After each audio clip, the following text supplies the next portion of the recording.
So এভাবে আপনি হচ্ছে আপনার আইডিয়া থেকে একটা ইমেজ জেনারেট করতে পারবেন এবং আপনার কন্টেন্টেও এই ইমেজগুলো আসলে ইউজ করতে পারবেন এবং ফ্রিতে। এবং এই ধরনের ইমেজ জেনারেট করার পরে কোনো ধরনের কোনো কপিরাইট আসবে না আপনার চ্যানেলে।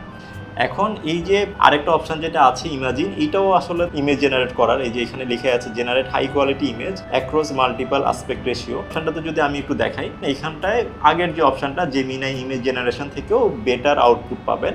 সেম স্টাইলে আপনি এখানে প্রম্পট দিবেন এবং সেই অনুযায়ী আপনাকে ইমেজ জেনারেট করে দেবে। কিন্তু এখানে এক্সট্রা যে ফ্যাসিলিটিগুলো আপনার পাবেন সেটা হচ্ছে নাম্বার অফ রেজাল্ট 1, 2, 3 এবং ম্যাক্সিমাম 4। সো আপনি একটা প্রম্পট থেকে বা একটা আইডিয়া থেকে ম্যাক্সিমাম 4টা আউটপুট পেতে পারেন। সো আমি এখানে জাস্ট 1 রাখলাম।